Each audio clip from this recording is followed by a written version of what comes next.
ഞാൻ അങ്ങനത്തെ സിനിമകൾ ആസ് എൻ ഓഡിയൻസ് ഞാൻ കാണാറില്ല എന്നൊരു തിരിച്ചറിവ് എനിക്ക് വരികയാണ്. കാരണം ഞാൻ എപ്പോഴും കണ്ടുകൊണ്ടിരിക്കുന്ന ഫ്രണ്ട്സ് എന്ന് പറഞ്ഞ സീരീസ് ആണ്. ജോസി എന്ന് പറഞ്ഞ ഒരു ക്യാരക്ടർ ചെയ്യുമ്പോൾ പുള്ളി ഇടയ്ക്ക് ഡൗൺ ആയിട്ട് എൻ്റെ അടുത്ത് വന്ന് ഇരിക്കാറൊക്കെ ഉണ്ട്. എൻ്റെ ക്യാരക്ടറിനോട് വിഷമം തോന്നിയിട്ടൊക്കെ എൻ്റെ അടുത്ത് വന്നിരുന്ന് സംസാരിക്കാറുണ്ടായിരുന്നു. ഞാൻ പുള്ളിയുടെ എക്സ്പെക്ട് ചെയ്യുന്ന ഒരു പ്ലേലിസ്റ്റ് അല്ല അന്ന് പുള്ളി പ്ലേ ചെയ്ത്. ഭയങ്കര ജാസ് മ്യൂസിക് ഒക്കെ ഉള്ള ഒരു ഡിഫറെന്റ് ഫേസസ് ഓഫ് ഷറഫുദ്ദീൻ ആണ് ഞാൻ 3 സിനിമകളിലും കണ്ടത്. ആദ്യത്തെ സിനിമയിൽ കണ്ട് ഹലോ ഹായ് പറഞ്ഞിട്ടേ ഉള്ളൂ. ക്യാരക്ടർ ഒന്നും പിടിക്കത്തൊന്നുമില്ല, അത് വീട്ടിലേക്ക് കൊണ്ടുവരും, അങ്ങനത്തെ കാര്യങ്ങളൊന്നുമില്ല. പക്ഷെ ഒരു ഗ്ലൂം സെറ്റ് ചെയ്യും. Why not? അതായത് ഇപ്പോൾ ഒരു മലയാളി വേണ്ട സിനിമകളിൽ എന്തുകൊണ്ട് ഒരു മലയാളി ആൾക്കാരെ എടുക്കുന്നില്ല, അല്ലെങ്കിൽ അതിനനുസരിച്ചുള്ള ഒരു പുതിയ നായികയെ എടുക്കുന്നില്ല? അങ്ങനത്തെ ഒരുപാട്. ഐ ഡോണ്ട് ഹാവ് ദ ഭാരം of living up to an expectation. എൻ്റെ ഫാദർ ഇങ്ങനെയാണ്, അല്ലെ എൻ്റെ മദർ ഇങ്ങനെയാണ്. I can make my own mistakes. Actually King of Kotha കഴിഞ്ഞ സമയത്ത് ഐ ഫെൽറ്റ് എനിക്കിനി ജീവിതത്തിൽ ഇനി സിനിമ വരില്ല എന്നൊക്കെ ഞാൻ വിചാരിച്ചു പോയിട്ടുണ്ട്. ബിക്കോസ് ആ രീതിയിലാണ് ട്രോളിങ് വന്നത്. ഹലോ ഐഷു, ഹായ്, എന്തൊക്കെയുണ്ട്? കുറെ നാളായി കണ്ടിട്ട്. അതെ, ജഗമേന്ദ്രത്തിന്റെ ഷോ കഴിഞ്ഞൊന്നും പോയതാ, പിന്നെ വന്നിട്ടില്ല. എവിടെയായിരുന്നു ഇത്രയും കാലം? ഇങ്ങനെ കുറച്ച് ഷൂട്ടൊക്കെ ആയിട്ട്. ശരി. ഇപ്പം ഒരു വലിയ ഗ്യാപ്പിന് ശേഷം ഇപ്പോൾ മലയാളത്തിൽ ഹലോ മമ്മി ചൂസ് ചെയ്തിരിക്കുകയാണ്. എന്തായിരുന്നു ഇതിലേക്ക് യെസ് പറയാനുള്ള ഒരു ആദ്യത്തെ ഒരു മെയിൻ ഫാക്ടർ? എന്തായിരുന്നു? നല്ല കഥകൾ വരുന്നുണ്ടായില്ല. കേൾക്കുന്നതിനോട് എനിക്ക് താല്പര്യമോ, ഇല്ലെങ്കിൽ ഇപ്പോൾ മായനദിയും വരത്തനും പോലുള്ള സിനിമകൾ കഴിഞ്ഞിട്ട് എനിക്ക് ക്യാരക്ടേഴ്സ് ചെയ്യുമ്പോഴത്തേക്ക് കുറച്ചും കൂടി നല്ല ക്യാരക്ടേഴ്സ് വേണം എന്നൊരു ആഗ്രഹം ഉണ്ടായിരുന്നു. അപ്പോൾ അങ്ങനത്തെ ക്യാരക്ടേഴ്സ് വരാനായിട്ടുള്ള അങ്ങനെ ഒരു വെയിറ്റ് ചെയ്തു. കുറച്ച് കാലത്തേക്ക് ഞാൻ ഇൻറ്റൻസ് ക്യാരക്ടേഴ്സിനോട് എനിക്ക് ഭയങ്കര താല്പര്യമായിരുന്നു. അപ്പോൾ അങ്ങനത്തെ സിനിമകൾ വരുമ്പോൾ അത് ചൂസ് ചെയ്യും. പിന്നെ ഇപ്പോൾ ഞാൻ അങ്ങനത്തെ സിനിമകൾ ആസ് എൻ ഓഡിയൻസ് ഞാൻ കാണാറില്ല എന്നൊരു തിരിച്ചറിവ് എനിക്ക് വരികയാണ്. കാരണം ഞാൻ എപ്പോഴും കണ്ടുകൊണ്ടിരിക്കുന്ന ഫ്രണ്ട്സ് എന്ന് പറഞ്ഞ സീരീസ് ആണ്.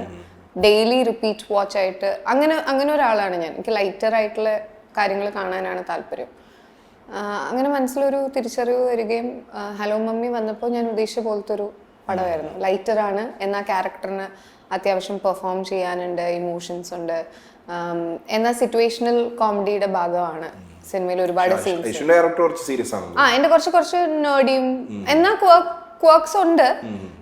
ഞാനും ജഗദീഷ് ഏട്ടനും ഞങ്ങൾക്ക് രണ്ടുപേർക്കും കോമഡി ചെയ്യാനായിട്ട് അത്രയില്ല. നമ്മൾ ചെയ്യുന്നത് സീരിയസ് ആയിട്ട് ആൾക്കാർക്ക് ആ സിറ്റുവേഷനിൽ തമാശ തോന്നുന്നു. അതെ അതെ അതെ. പുതിയ ടീമായിരുന്നു അല്ലേ? പുതിയ ഡയറക്ടറും എല്ലാവരും, ഒരാൾ പോലും പരിചയമില്ല. പുതിയ ഡയറക്ടറാണ്, ഫാലമിയുടെ റൈറ്ററാണ്. എനിക്ക് ഭയങ്കര ഫ്രഷ് ആയിട്ടൊരു കോൺസെപ്റ്റ് ആയിട്ട് തോന്നി. എന്നാൽ ഇമോഷൻസ് എല്ലാം, ബേസ് ഇമോഷൻസ് എല്ലാം നമുക്കറിയുന്ന ഒരമ്മയോടുള്ള സ്നേഹം, ഒരു റിലേഷൻഷിപ്പിൽ വരാവുന്ന പ്രശ്നങ്ങളും, അല്ലെങ്കിൽ ഒരാൾ നമ്മളെ കൺട്രോൾ ചെയ്താൽ നമ്മൾ എങ്ങനെ റിയാക്ട് ചെയ്യും എന്ന് വരുന്ന കുറേ കാര്യങ്ങളിൽ അതിനെ ലൈറ്റർ വെയിനിൽ എടുത്തിരിക്കുന്ന സംഭവമാണ് ഹലോ മമ്മി. രസമുണ്ട്. എനിക്കതിലെ ഫാൻറ്റസി എലിമെന്റ്സ് ഒക്കെ ഭയങ്കര ഇഷ്ടമാണ്. എനിക്ക് ഒന്നാമത് ഫാൻറ്റസി ഭയങ്കര ഇഷ്ടമാണ് ആസ് എ പേഴ്സൺ. അത് ഇങ്ങനെ ഒരു സിനിമയിൽ അവർ ഒരു റിയൽ ആയിട്ടുള്ളൊരു പ്രതലത്തിൽ നിന്ന് അവർ അതിലേക്ക് ഒരു അല്പം ഫാൻറ്റസി ആഡ് ചെയ്യാണ്. അപ്പോൾ ഒരു റിയൽ ആയിട്ട് നടക്കുന്ന കഥയിൽ ഫാൻറ്റസി എലിമെന്റ്സ് വരികയാണ്. അങ്ങനെയാണ്, ഫുള്ളി ഫാൻറ്റസി എന്നല്ല. ഒരു ഹൊറർ മൂഡൊന്നും അല്ല. അല്ല അല്ല. അതേപോലെ ഇപ്പം ഷറഫ് പൈഷന്റെ ആദ്യത്തെ സിനിമ തൊട്ടുണ്ട്.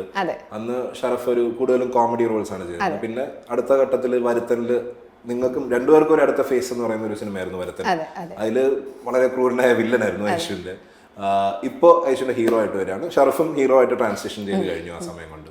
ഇപ്പോൾ ഷറഫുമായിട്ടുള്ള ഡൈനാമിക് എങ്ങനെയായിരുന്നു ഇത്രയും കാലത്തിൽ? ഇപ്പോ എങ്ങനെയാണ് ഈ സിനിമയിൽ വർക്ക് ചെയ്തത്?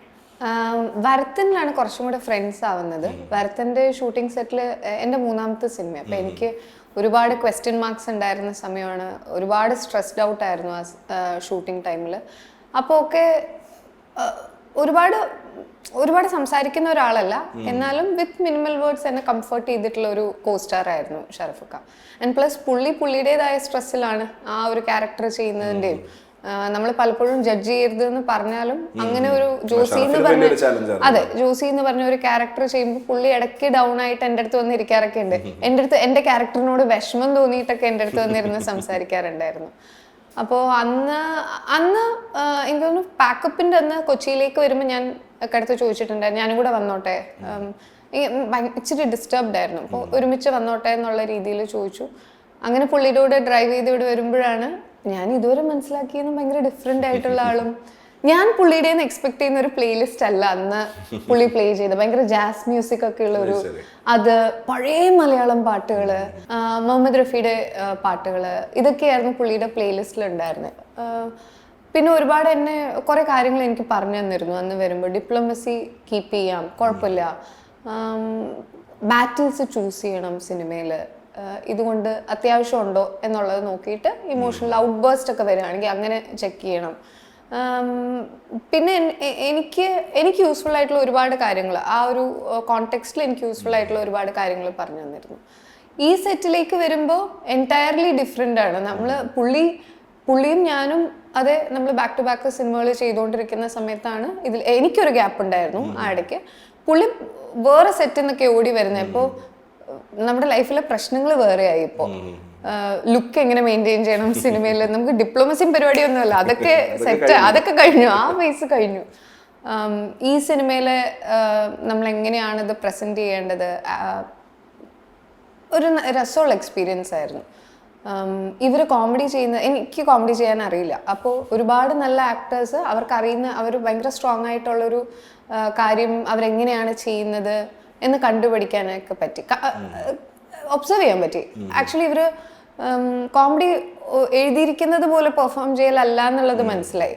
ഇവർ ഇരുന്ന് റിഹേഴ്സ് ചെയ്യും, പറഞ്ഞു നോക്കും, കുറച്ചു നേരം ചില സീൻസിലൊക്കെ ഇവർ ചിരിച്ചുകൊണ്ടിരിക്കും, കുറേ നേരം ചിരിച്ചുകൊണ്ടിരിക്കും. അപ്പം ഞാനിങ്ങനെ ഇത് കുറേ നേരം എനിക്ക് മനസ്സിലാവുന്നില്ല, അവർ ഡിസ്കസ് ചെയ്ത് ചിരിക്കുക. ലാസ്റ്റ് വന്നിട്ടാണ് പെർഫോം ചെയ്യുന്നത്. ഏതൊക്കെയോ 1-2 സീൻ അവർ വർക്ക് ആവുന്നില്ല എന്ന് പറഞ്ഞ് അവർ ആക്ടേഴ്സ് തന്നെ പറഞ്ഞ് തൂക്കിയിട്ടൊക്കെ ഉണ്ട്, വേണ്ട വർക്ക് ആവുന്നില്ല എന്നൊക്കെ പറഞ്ഞിട്ട്. അങ്ങനെ ഒരു ഡിഫറെൻറ്റ് ഫേസസ് ഓഫ് ഷറഫുദ്ദീൻ ആണ് ഞാൻ 3 സിനിമകളിലും കണ്ടത്. ആദ്യത്തെ സിനിമയിൽ കണ്ട് ഹലോ ഹായ് പറഞ്ഞിട്ടേ ഉള്ളൂ. ഇപ്പൊ പറഞ്ഞു കോമഡി ചെയ്യാൻ അറിയില്ല എന്ന് പറഞ്ഞു. ഇപ്പൊ കോമഡി സിനിമയായിരുന്നു ഗാട്ട ഗുസ്തിയും, ഇതും ഒരു കോമഡി ജോണറിലാണ്. എങ്ങനെയാണ് ഇപ്പം ഐഷുവിന്റെ ഒരു മൈൻഡിൽ ഇപ്പൊ എന്താണ് കോമഡി ചെയ്യാൻ ഐഷുവിന് ഗെയിൻ ചെയ്യേണ്ട ഒരു സ്കില്ല്, അല്ലെങ്കിൽ എന്താണ് ഒരു മിസ്സിംഗ് ആയിട്ടുള്ള ഒരു ഫാക്ടർ? എന്താ എനിക്ക് ലൈഫിൽ കുറച്ചും കൂടെ ലൈറ്റർ ആയാൽ, ലൈഫിൽ ഞാൻ കാണുന്നതാണ് വളരെ തമാശ പറഞ്ഞ് എന്റർടൈനിങ് ആയിട്ടുള്ള ഒരു പേഴ്സണാലിറ്റിയാണ്. പക്ഷെ അപ്പൊ സിനിമയിൽ വരുമ്പോ ഭയങ്കര ഇന്റൻസ് ആയിട്ടുള്ള റോളുകളാണ് ഒരുപാട് നമ്മൾ കണ്ടത്. അപ്പോ എന്താണ് ആ ഒരു മിസ്സിംഗ് ഫാക്ടർ എന്ന് തോന്നുന്നു? പേടിയായിരിക്കോ ചിലപ്പോൾ. അതായത് ഹ്യൂമർ ഭയങ്കര നന്നായിട്ട് കൈകാര്യം ചെയ്ത ആക്ടേഴ്സും ഫീമെയിൽ ആക്ടേഴ്സ് ആണെങ്കിലും ഉള്ളത്. അപ്പോൾ അത് ഞാൻ ചെയ്താൽ ശരിയാവോ എന്നുള്ളൊരു സംഭവം. പിന്നെ ഇപ്പോൾ ഗാട്ട ഗുസ്തിയിൽ ചെയ്ത ഒരു മീറ്റർ എനിക്കറിയാം. ഇപ്പോൾ ഒരു സീനിൽ 1 ലക്ഷം രൂപ റെഡിങ് കിങ്സ്ലിയുടെ ക്യാരക്ടറിന് കൊടുക്കുന്നുണ്ട്. അപ്പോൾ പുള്ളി ആരാന്ന് ചോദിക്കുമ്പോൾ അതൊക്കെ പറയാൻ എനിക്കറിയാം, മൈ ഹസ്ബൻഡ് എന്നൊക്കെ. അങ്ങനെ അത് ഒരു ആക്ഷനിലോ അല്ലെങ്കിൽ ഫേസിൽ വരുന്നൊരു സാധന. പക്ഷെ അതല്ലാണ്ട് വേറൊരു മീറ്ററിൽ എങ്ങനെ പെർഫോം ചെയ്യാം, അല്ലെങ്കിൽ പിന്നെ ഫിസിക്കാലിറ്റി യൂസ് ചെയ്യുക, പിന്നെ ഫേസിൽ എക്സ്പ്രഷൻസ് ഭയങ്കരമായിട്ട് വ്യത്യാസം, അതൊന്നും എനിക്ക് അറിഞ്ഞൂടാ. ചില സമയത്ത് ഞാൻ എങ്ങനെ ചെയ്താൽ കാണാൻ രസം ഉണ്ടാവില്ല, എന്നാൽ പിന്നെ ചെയ്യണ്ട, ഇങ്ങനെയൊക്കെ ആലോചിക്കുകയൊക്കെ ചെയ്യും. അതൊരു ബാരിയർ ആണ് ആസ് എൻ ആക്ടർ. അത് പഠിക്കാൻ പറ്റുമോന്ന് അറിയില്ല, ചെയ്ത് ശരിയാവുമെന്ന് തോന്നുന്നു. അതെ, ഇത് ചെയ്തുകൊണ്ടിരിക്കുകയാണെങ്കിൽ, അല്ലെങ്കിൽ നല്ലതായിട്ട് കോമഡി ചെയ്യാൻ അറിയുന്ന ആക്ടേഴ്സിനൂടെ വർക്ക് ചെയ്യുകയാണെങ്കിൽ അത് വർക്ക് ചെയ്ത് ശരിയാവും എന്നാണ് തോന്നുന്നത്. എനിക്കിഷ്ടമുള്ള ജോണറാണ്. വർക്ക് ചെയ്യാൻ എന്ത് രസമാണ് കോമഡി സിനിമകളിൽ, എന്തൊരു സമാധാനം. നമ്മൾ രാവിലെ തൊട്ട് വൈകുന്നേരം വരെ സന്തോഷം തന്നെ ഇങ്ങനെ ചൂസ് ചെയ്തുകൊണ്ടിരിക്കുക. ഈ സീനിൽ സന്തോഷത്തിലേ പറ്റൂ, മനസ്സിൽ വിഷമം ഉണ്ടെങ്കിൽ കഥയില്ലല്ലോ, എടുത്ത് മാറ്റി വെക്കേണ്ടി വരും. അങ്ങനെ സിനിമയുടെ ഷൂട്ട് കഴിയുമ്പോൾ ഭയങ്കര രസമാണ്, ഭയങ്കര ലൈറ്റായിട്ടായിരിക്കുന്നത്. അതേസമയം ഭരതൻ, അമ്മു, ഒരു ആമസോണിന്റെ ഒരു ഷോർട്ട് ഫിലിം ഉണ്ടായിരുന്നു, നിഴൽ തരും. ഇങ്ങനെ ലൈറ്റ് ഓഫ് ചെയ്ത് വെച്ച പോലെ വീട്ടില്, അങ്ങനത്തെ ഒരു സാധനം.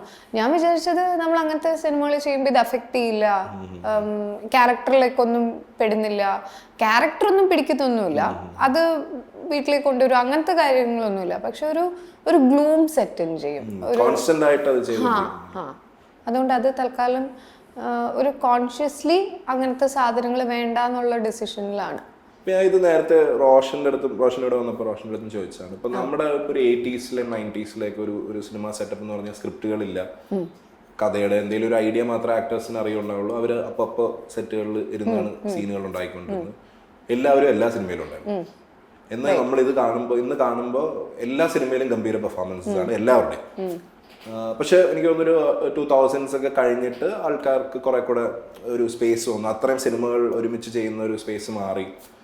ആൾക്കാർ ആക്ടേഴ്സ് കുറെ കൂടെ ചൂസ് ചെയ്യാൻ തുടങ്ങി. ഇപ്പം പിന്നെയും മലയാള സിനിമ മാറിയപ്പോൾ പിന്നെയും കുറെ കൂടെ ചൂസ് ചെയ്യാൻ തുടങ്ങി. ഇപ്പം എല്ലാവരും വളരെ ചൂസി ആയിട്ടാണ് ബോത്ത് ആക്ടേഴ്സ് ആൻഡ് ആക്ട്രസസ് സിനിമകൾ ചൂസ് ചെയ്യുന്നത്. പക്ഷെ ഇപ്പോൾ ഒരു പണ്ടത്തെ ഇപ്പോൾ മമ്മൂട്ടി, മോഹൻലാൽ തുടങ്ങി ഇപ്പോൾ ഉർവശി ചേച്ചി ആയാലും എല്ലാവരും ഒരുപാട് സിനിമകൾ അവരുടെ കഥ പോലും അറിയാതെ അഭിനയിച്ച സിനിമകളെല്ലാം നമുക്ക് ഇന്ന് മൈൽ സ്റ്റോൺ സിനിമകളാണ്. അപ്പോൾ അത് അഗൈൻ അവർക്ക് എക്സ്പീരിയൻസ് ആണ്. ഇപ്പോൾ നമ്മൾ നേരത്തെ പറഞ്ഞ പോലെ ഇപ്പോൾ ഓരോ സിനിമയും ഒന്നും അറിയാണ്ട് പോയി ചെയ്യുമ്പോഴും അവർ പുതുതായിട്ട് ചെയ്യുകയാണ്. ഇതൊക്കെ അവർ അറിഞ്ഞുകൊണ്ട് ചെയ്യുന്നതാണോ എന്ന് പോലും അറിയാണ്ട് വരുന്ന പെർഫോമൻസസ് ആണ്.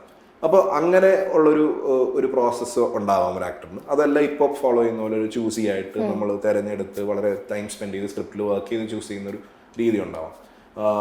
ഇത് രണ്ടും തമ്മിൽ ഒരു കമ്പാരിസൺ എപ്പോഴെങ്കിലും തോന്നിയിട്ടുണ്ടോ? അങ്ങനെ ഒരു ഫേസിലേക്ക് പോകാൻ പറ്റിയിരുന്നെങ്കിലും തോന്നിയിട്ടുണ്ടോ? ഉറപ്പായിട്ടും. കാരണം എനിക്ക് തോന്നിയിട്ടുള്ളത് എന്ന് പറഞ്ഞാൽ ഒരുപാട് ഫാക്ടേഴ്സ് ഉണ്ട്. ഒരൊറ്റ കാര്യം കൊണ്ടല്ല.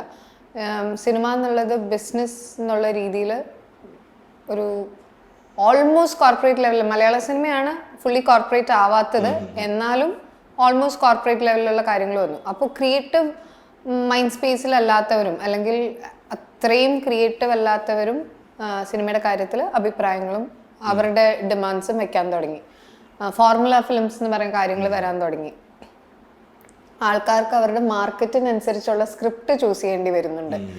ഇപ്പൊ സൂപ്പർ സ്റ്റാർസിന് ഒരു പെർട്ടിക്കുലർ ഒരു മാസ് ഓഡിയൻസിനെ രസിപ്പിക്കണം എന്നുള്ളതൊരു ക്രൈറ്റീരിയ ആയി. ഇപ്പൊ ഹീറോയിൻസിന് ഒരു പെർട്ടിക്കുലർ ക്രൈറ്റീരിയൻ ഉണ്ട്. അതായത് അങ്ങനത്തെ സിനിമകളിൽ ഇങ്ങനത്തെ ഹീറോയിൻസ് ആണ് വേണ്ടത് എന്നുള്ളത്. Why not? അതായത് ഇപ്പോൾ ഒരു മലയാളി വേണ്ട സിനിമകളിൽ എന്തുകൊണ്ട് ഒരു മലയാളി ആൾക്കാരെ എടുക്കുന്നില്ല, അല്ലെങ്കിൽ അതിനനുസരിച്ചുള്ള ഒരു പുതിയ നായികയെ എടുക്കുന്നില്ല? അങ്ങനത്തെ ഒരുപാട് സംഭവങ്ങളുണ്ടല്ലോ. But every time it ends up in business these days. Business ഉള്ളവരെയാണ് വലിയ വലിയ സിനിമകളിൽ വെക്കുക. സത്യം പറഞ്ഞാൽ കൊച്ചു സിനിമകൾക്ക് ഒരു ഫ്രീഡം ഇപ്പോൾ കിട്ടുന്നത് അധികം ആ ഒരു ഭാരമില്ലാത്തതുകൊണ്ടാണെന്ന് എനിക്ക് തോന്നാറുണ്ട്. That is one. ഞാൻ അല്ലാതെ വേറെ ഇൻഡസ്ട്രീസ് നോക്കി കാണുമ്പോൾ പാട്ടിന് പോലും ഒരു സ്വാതന്ത്ര്യം ഇല്ല എന്നുള്ളതാണ്. ഓൾറെഡി എക്സിസ്റ്റിംഗ് ആയിട്ടുള്ളതും ഹിറ്റാകുമെന്ന് അവർക്ക് തോന്നുന്ന ഫോർമുല ഉള്ള പാട്ടുകളാണ് വീണ്ടും റീമേക്ക് ചെയ്ത് കഷ്ടം തോന്നുന്നു സത്യം പറഞ്ഞാൽ. അങ്ങനെ നോക്കുമ്പോൾ നമ്മുടെ ഇൻഡസ്ട്രി എന്തൊരു ഭേദമാണ്. നമുക്ക് ആക്ച്വൽ ഒറിജിനൽ ക്രിയേറ്റീവ്സിനെയാണ് അല്ലെങ്കിൽ ക്രിയേറ്റ് ചെയ്യുന്ന ആൾക്കാരെയാണ് നമ്മൾ റെസ്പെക്ട് ചെയ്യുന്നതും പുതിയ മ്യൂസിക് കേൾക്കുമ്പോൾ നമ്മൾ അപ്രീഷിയേറ്റ് ചെയ്യുന്നതും. മ്യൂസിക് മാത്രമല്ല, കഥയും എല്ലാത്തിനും. പ്ലേജറിസം വരുമ്പോൾ ആദ്യം കോൾ ഔട്ട് ചെയ്യുന്നത് നമ്മുടെ ഇൻഡസ്ട്രിയിൽ നമ്മുടെ ഓഡിയൻസ് തന്നെയാണ്. ഐ ഫീൽ ആ ഒരു ബിസിനസ് ആസ്പെക്റ്റ് എന്നുള്ള രീതിയിൽ ഒരുപാട് പേർക്ക് ഒരു ജീവിതമാർഗം ആകുന്നുണ്ടെങ്കിലും it has taken the fun out of film making. പിന്നെ നമുക്ക് സേഫായിട്ട്, അതായത് സേഫ് എന്ന് പറഞ്ഞാൽ ഞാൻ ഉദ്ദേശിക്കുന്നത് ക്രിയേറ്റീവ്ലി നമുക്ക് വിശ്വസിക്കാൻ പറ്റുന്ന ആൾക്കാർ വേണം. ഇപ്പൊ എന്നെ പോലത്തെ ഒരാൾക്ക് സിനിമയിൽ വരുന്ന സമയത്ത് വളരെ കുറച്ച് ഫ്രണ്ട്സേ ഉള്ളൂ. എല്ലാം പേടിയാണ്. എല്ലാം ചൂസ് ചെയ്ത് കറക്റ്റ് ആയിട്ടുള്ള വഴി വരണം എന്നുള്ള ഐഡിയയിലാണ് ഓരോന്ന് ചൂസ് ചെയ്യുന്നത്. ഇപ്പോൾ കുറച്ച് ഫ്രണ്ട്സിനെ കിട്ടിയിട്ടുണ്ട് വിത്ത് ഹൂം ഐ ട്രസ്റ്റ്. ഇപ്പൊ വിവേക് പടം എടുക്കുകയാണെങ്കിൽ ഇപ്പൊ ഇത്ര വിളിക്കരുത് ചവിട്ട്, ഇതിന് വിവേകിന് പലതും പറയാനുണ്ടാവും. പക്ഷെ ഞാൻ പറയുന്നതിന് ഇപ്പൊ തൽക്കാലം എന്ന് പറയണത്. ഓക്കെ. അപ്പോൾ ഇപ്പോൾ വിവേക് ഫോർ എക്സാമ്പിൾ പടം എടുക്കുകയാണെന്നുണ്ടെങ്കിൽ എടാ ഇങ്ങനെ ഒരു പടം ഉണ്ട് എന്ന് പറഞ്ഞാൽ ശരി നമുക്ക് ചെയ്യാം എന്ന് പറഞ്ഞ് നമുക്ക് സ്റ്റാർട്ട് ചെയ്യാൻ പറ്റും.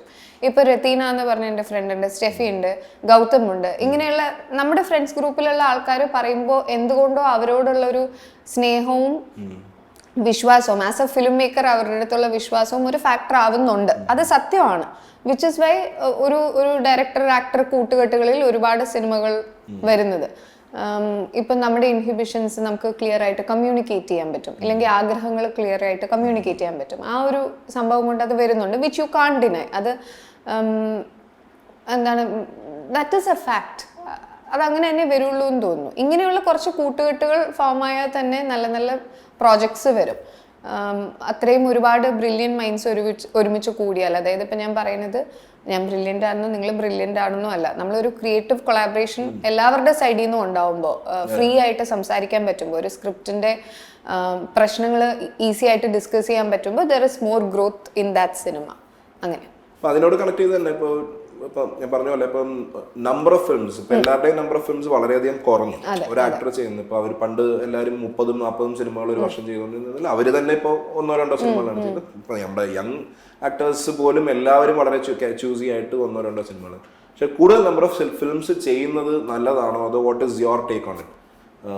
ഈ ചൂസി ആയിട്ട് പോകാൻ തന്നെയാണോ ഇഷ്ടം, അതോ വരുന്ന ഡിഫറെന്റ് ആയിട്ടുള്ള ഓഫ് കോഴ്സ് ഡിഫറെന്റ് ആയിട്ടുള്ള ഇൻട്രസ്റ്റിംഗ് ആയിട്ടുള്ള എല്ലാം ചെയ്യണം എന്നുള്ളൊരു ആഗ്രഹമുണ്ടോ, അതോ അതിൽ തന്നെ വളരെ പിക്കി ആയിട്ട് ചൂസി ആയിട്ട് ചെയ്യണം എന്നാണ്?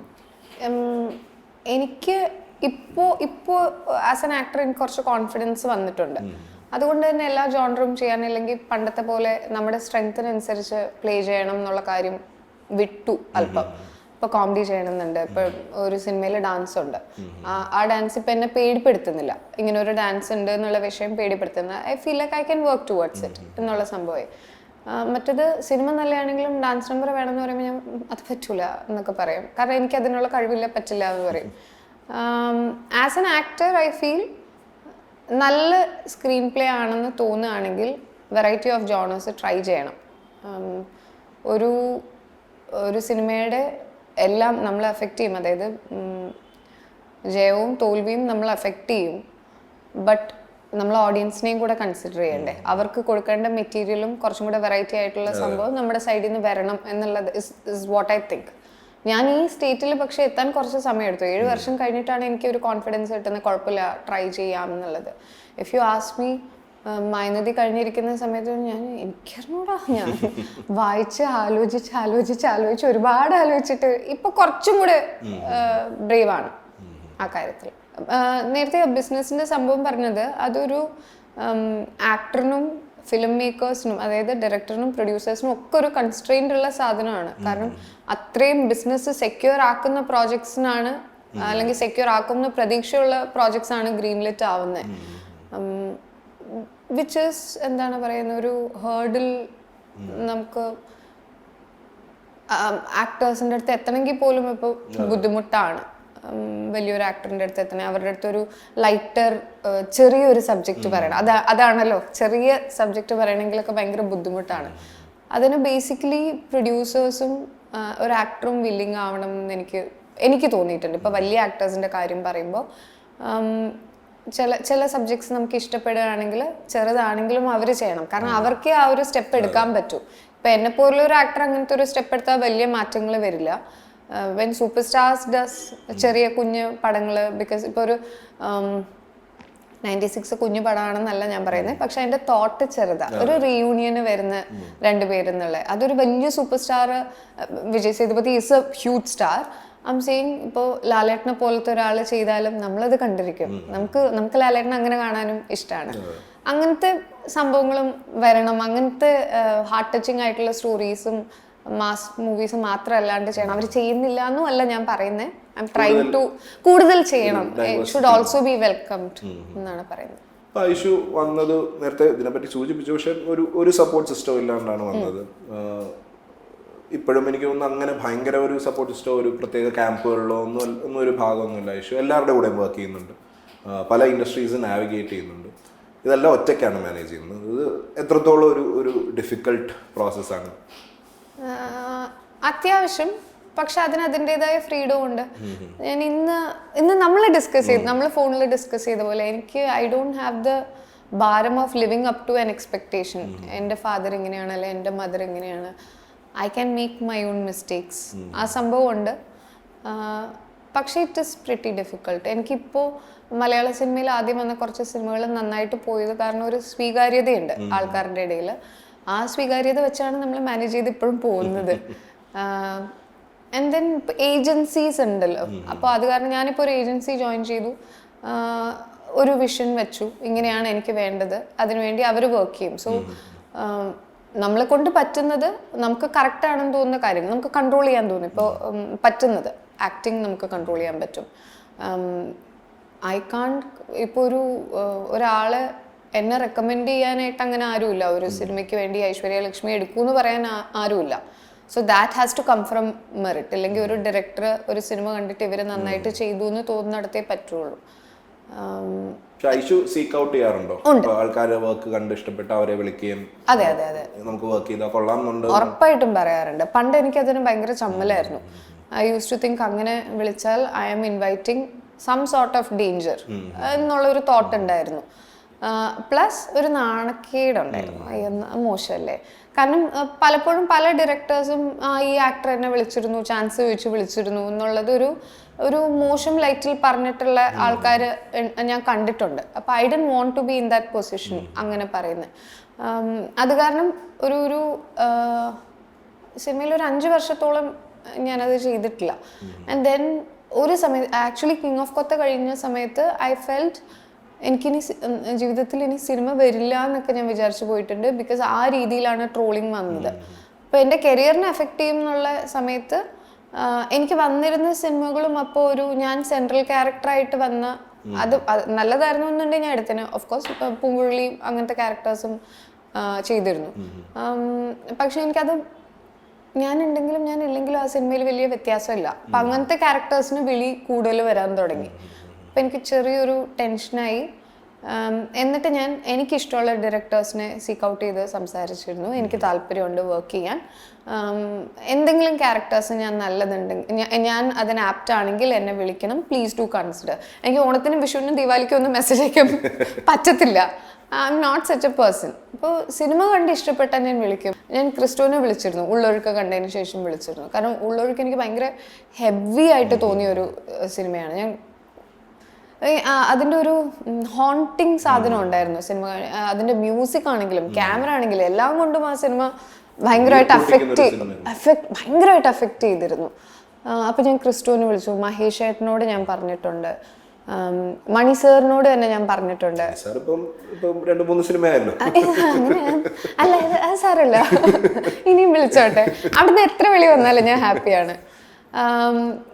വിപിൻ ദാസിനോട് ഞാൻ പറഞ്ഞിട്ടുണ്ട്. കാരണം വിപിൻ ദാസിന്റെ ഒരു ക്വർക്കി പരിപാടി ഉണ്ടല്ലോ, അതെനിക്ക് എക്സ്പ്ലോർ ചെയ്യണമെന്നുണ്ട്. ഇപ്പൊ ജോമോന്റെ കൂടെയും അദ്രിയുടെ കൂടെയൊക്കെ ഞാൻ ഹലോ മമ്മിയിൽ വർക്ക് ചെയ്തിരുന്നു. ഇവര് ചെയ്യുന്ന ഹ്യൂമർ ഒരു വേറൊരു സാധനം. ജോമോന് സൈലന്റ് ആണ്, ഫുൾ ടൈം സൈലന്റ് ആയിട്ട് ക്യാമറ ഓൺ ചെയ്യുമ്പോൾ വൈലന്റ് ആവുന്ന ഒരു വ്യക്തിയാണ്. എനിക്കിത് മനസ്സിലായിട്ടില്ല, ഇത് എന്താണ് ടെക്നിക്ക് എന്ന് പിടിയിട്ടിട്ടില്ല. അങ്ങനെ എക്സ്പ്ലോർ ചെയ്യുന്നുണ്ട്. എനിക്ക് സേഫ് ആണെന്ന് തോന്നുന്ന നമ്മുടെ ആവശ്യങ്ങൾ റെസ്പെക്ട് ചെയ്യുന്നത്, ഇത് വേറൊന്നുമല്ല. എനിക്ക് നല്ലൊരു ക്യാരക്ടർ തരുമെന്നേ ഞാൻ പറയുന്നുള്ളൂ. അത് മനസ്സിലാവുന്ന എനിക്ക് തോന്നുന്ന ആൾക്കാരോട് ഞാൻ വിളിച്ച് ചോദിക്കാറുണ്ട്. അതിലിപ്പം ഞാൻ മോശം കാണുന്നില്ല. ഇതിനെയാണല്ലോ ഒരു രീതിയിൽ നെറ്റ്വർക്കിംഗ് എന്ന് പറയുന്നത്. അതെനിക്ക് 0 ആയിരുന്നു ഇതിനു മുന്നേ. ഒരു സിനിമ കഴിഞ്ഞാൽ ചിലപ്പോൾ ഞാൻ സംസാരിക്കുന്നത് ഒരുപാട് കാലത്തിന് ശേഷമായിരിക്കും. ഇപ്പോൾ ആഷിഖേട്ടനോട് ഞാൻ മായനദി കഴിഞ്ഞതിന് ശേഷം ഇടയ്ക്ക് നമ്മൾ ഇൻസ്റ്റാഗ്രാമിൽ സ്റ്റോറിക്ക് റിപ്ലൈ അയക്കും എന്നുള്ളതല്ലാണ്ട് വിളിച്ച് സംസാരിക്കലോ അങ്ങനെ ഒന്നും. ഡിസ്ക്ലെയിമർ, ഈ മെൻഷൻ എൻ്റെ പഴയ ഫ്രണ്ടാണ്. ഇദ്ദേഹം പലതും പറയും, നിങ്ങളൊന്നും വിശ്വസിക്കരുത്. അല്ല, പഴയ ഫ്രണ്ടാണെന്നല്ല, പണ്ട് മുതലേ ഉള്ള ഫ്രണ്ടാണ്. പഴയ ഫ്രണ്ട് അങ്ങനെയല്ല, ഒന്നുകൂടെ ഡിസ്ക്ലെയിമർ, ഈ മെൻഷൻ എൻ്റെ പണ്ട് മുതലേ ഉള്ള ഫ്രണ്ടാണ്, ഇയാളെ പലതും പറയും, നിങ്ങളൊന്നും വിശ്വസിക്കരുത്. അങ്ങനെ അപ്പോൾ കുറച്ചൊക്കെ നെറ്റ്വർക്കിംഗ് ഈ രീതിയിൽ ചെയ്യുന്നുണ്ട്. പിന്നെ ഓൾസോ നരേഷൻസ് കൂടുതൽ കേൾക്കുന്നുണ്ട്. പുതിയ റൈറ്റേഴ്സ് ആണെങ്കിലും പുതിയ ഡയറക്ടേഴ്സ് ആണെങ്കിലും ഒന്നേൽ ഞാൻ സിനോപ്സിസ് വായിച്ചു നോക്കും, ഇല്ലെങ്കിൽ പോയി മീറ്റ് ചെയ്യും. ഇപ്പോൾ ഇൻട്രസ്റ്റിംഗ് സിനോപ്സിസ് ഒക്കെ ആണെങ്കിൽ നമ്മൾ സ്ക്രീൻ പ്ലേയിൽ ഇരുന്ന് പ്രോജക്റ്റ് ഓൺ ആക്കാൻ പറ്റുമോ എന്ന് നോക്കാറൊക്കെ ഉണ്ട്.